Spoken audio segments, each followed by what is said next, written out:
हर साल जैसे ही गर्म हवाओं के साथ आमों की खुशबू उठती है, भारत से हजारों टन आम, खासकर अल्फांसो और केसर, दुनिया के कई हिस्सों में भेजे जाते हैं। अमेरिका उन बाजारों में से एक है जहां भारतीय आमों की मांग सबसे ज्यादा होती है। लेकिन इस बार कुछ ऐसा हुआ जिसने इस मीठे रिश्ते को अचानक कड़वा बना दिया। 25 टन आम अमेरिका से लौटा दिए गए। क्यों? सिर्फ इसलिए कि उनमें मिला एक ऐसा कीड़ा जिसने भारत के पूरे मैंगो एक्सपोर्ट सिस्टम पर सवाल खड़े कर दिए। अब सोशल मीडिया पर हलचल है, सरकारें आमने सामने हैं और आम प्रेमी हैरान हैं। आखिर भारत के आमों के साथ ऐसा क्या हुआ? क्या यह वाकई एक तकनीकी गलती थी या इसके पीछे कोई गहरी व्यापारिक साजिश है? और सबसे बड़ा सवाल, क्या अब भारतीय आमों का विदेशी बाजार में भविष्य खतरे में है? इस वीडियो को आखिर तक जरूर देखिए, क्योंकि इसमें हम खोलने जा रहे हैं उन वजहों का राज जिनकी वजह से एक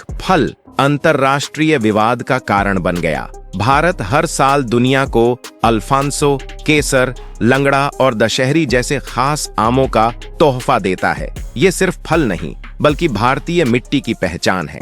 अमेरिका जैसे देशों में इनकी मांग किसी लग्जरी प्रोडक्ट से कम नहीं होती, लेकिन इस बार 25 टन आमों की एक खेप को अमेरिका ने रिजेक्ट कर दिया क्योंकि उनमें फ्रूट फ्लाई के लार्वा पाए गए। USDA ने इसे गंभीर जैविक खतरा मानते हुए इन आमों को नियम के तहत नष्ट कर दिया। यह घटना भारतीय निर्यातकों के लिए बड़ा झटका है। एक तरफ आर्थिक नुकसान, दूसरी ओर अंतर्राष्ट्रीय भरोसे पर असर। चूंकि मामला सीजन के पीक पर हुआ, इसलिए बाकी खेपों की जांच और क्लियरेंस भी धीमी हो गई है। अब वक्त है सतर्कता का, ताकि भारत के आमों की साख पर कोई और दाग न लगे। भारतीय आमों में फ्रूट फ्लाई लार्वा मिलने के बाद विवाद छिड़ा। सोशल मीडिया पर उबाल हाल ही में अमेरिका भेजे गए भारतीय आमों में फ्रूट फ्लाई के लार्वा पाए जाने की घटना ने सोशल मीडिया पर हलचल मचा दी। देखते ही देखते इंडियन मैंगो, मैंगो बैन और मैंगो कंट्रोवर्सी जैसे हैशटैग्स ट्रेंड करने लगे।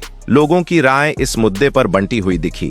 कुछ ने इसे भारतीय कृषि उत्पादों की गुणवत्ता पर सवाल उठाया, जबकि कई लोगों ने इसे एक दुर्भाग्यपूर्ण लेकिन अपवाद स्वरूप मामला बताया। एक यूजर ने ट्वीट किया, आम भारत की शान है और उनमें कीड़े मिलना हमारी छवि को धक्का पहुंचा सकता है। वहीं कुछ यूजर्स ने अमेरिकी एजेंसियों की सख्त मानकों को जिम्मेदार ठहराया और इसे एक तकनीकी खामी के रूप में देखा। विवाद ने केवल व्यापार तक सीमित न रहकर सांस्कृतिक और भावनात्मक पहलुओं को भी छू लिया, क्योंकि आम भारत में केवल एक फल नहीं, बल्कि परंपरा और स्वाद की पहचान भी है। सरकारी और निर्यातकों की प्रतिक्रिया, सरकार ने इस घटनाक्रम को गंभीरता से लिया है। कृषि मंत्रालय ने इसे उच्च प्राथमिकता का मुद्दा बताया है और अमेरिकी अधिकारियों से स्थिति पर सफाई मांगी है। इसके साथ ही भविष्य में निर्यात से पहले गुणवत्ता जांच और अधिक कड़ी करने की योजना बनाई जा रही है। निर्यातकों की ओर से भी प्रतिक्रिया सामने आई है। उनका कहना है कि आमों के साथ सभी जरूरी उपचार किए गए थे, लेकिन कुछ दस्तावेजों में त्रुटियों के कारण यह विवाद खड़ा हुआ। उन्होंने महाराष्ट्र राज्य कृषि विपणन बोर्ड MSIMB पर आरोप लगाया, जो उपचार प्रक्रिया की देखरेख करता है। इस मुद्दे पर कृषि और प्रसंस्कृत खाद्य उत्पाद निर्यात विकास प्राधिकरण एपेडा ने भी अपनी प्रतिक्रिया दी। हालांकि उन्होंने भी मुख्य जिम्मेदारी MSIMB पर डाली है। सरकार और निर्यातकों की ओर से मिल रही संयुक्त प्रतिक्रिया से यह स्पष्ट होता है कि वे इस विवाद को हल्के में नहीं ले रहे और भविष्य में ऐसे मामलों से बचने के लिए ठोस कदम उठाने की दिशा में काम कर रहे हैं। भारतीय आमों में कीट मिलने की घटना, एक छोटी गलती या बड़ी चुनौती? भारत वैश्विक स्तर पर आम का सबसे बड़ा उत्पादक और प्रमुख निर्यातक देश है। हर साल देश से हजारों टन आम अमेरिका, यूरोप, मिडिल ईस्ट और एशियाई बाजारों तक पहुंचते हैं। ऐसे में किसी एक खेप में फ्रूट फ्लाई के लार्वा पाए जाने की घटना सिर्फ एक तकनीकी चूक नहीं, बल्कि पूरी निर्यात प्रणाली की विश्वसनीयता पर सवाल बन सकती है। यह मामला अमेरिका तक सीमित नहीं रहेगा। दुनिया के अन्य देशों में जो भारत पर फलों की आपूर्ति के लिए निर्भर हैं, वहां भी आयात नियम सख्त किए जा सकते हैं। इससे न केवल निर्यात प्रक्रिया में देरी होगी, बल्कि निर्यातकों की लागत भी बढ़ेगी। खास तौर पर छोटे और मध्यम स्तर के किसान और निर्यातक जो पहले से ही प्रतिस्पर्धा और मूल्य निर्धारण की चुनौती झेल रहे हैं, उनके लिए ये परिस्थितियां और मुश्किल बन सकती हैं। पिछले वर्षों में भी जब भारत से भेजे गए फलों में कीट या गुणवत्ता से जुड़े मुद्दे सामने आए थे, तब कुछ देशों ने भारत से आयात पर अस्थायी रोक लगा दी थी। ऐसे उदाहरण यह दिखाते हैं कि अंतर्राष्ट्रीय बाजार कितनी तेजी से प्रतिक्रिया देता है और कभी कभी एक घटना भी दीर्घकालिक असर छोड़ सकती है। अब जरूरत है उस सवाल को गहराई से समझने की। क्या हमारी निर्यात प्रणाली में इतनी पारदर्शिता और मजबूती है कि वह ऐसी घटनाओं को रोक सके? और अगर नहीं है, तो उसमें सुधार की दिशा क्या होनी चाहिए? यह विवाद सिर्फ एक वैज्ञानिक या तकनीकी चूक नहीं है।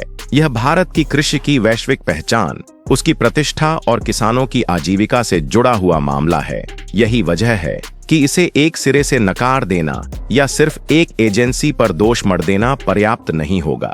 हमें समग्र रूप से यह सोचने की जरूरत है कि कृषि उत्पादों की गुणवत्ता जांच, दस्तावेजी प्रक्रियाएं और उपचार पद्धतियों को कैसे बेहतर बनाया जा सकता है ताकि भारत की फलों की ताकत पर कोई आंच न आए। तो क्या ये सिर्फ एक तकनीकी चूक थी जो अनजाने में हो गई, या फिर यह घटना हमारी फल निर्यात प्रणाली में किसी बड़ी और गहरी खामी की ओर इशारा करती है जिस पर अब तत्काल ध्यान देना जरूरी हो गया है? क्या अमेरिका का फैसला सिर्फ एक सतर्कता भरा कदम था, जैसा कि अंतर्राष्ट्रीय मानकों में अपेक्षित होता है, या इसमें भारत के साथ कुछ हद तक सख्ती और कठोरता बरती गई जो कूटनीतिक संतुलन से हटकर थी? यह भी सवाल उठता है कि क्या इस विवाद को बातचीत और सहयोग के जरिए दोनों देशों के विशेषज्ञों की मदद से सुलझाया जा सकता था, ताकि न तो जैविक सुरक्षा से समझौता होता और न ही भारत की कृषि प्रतिष्ठा को नुकसान पहुंचता।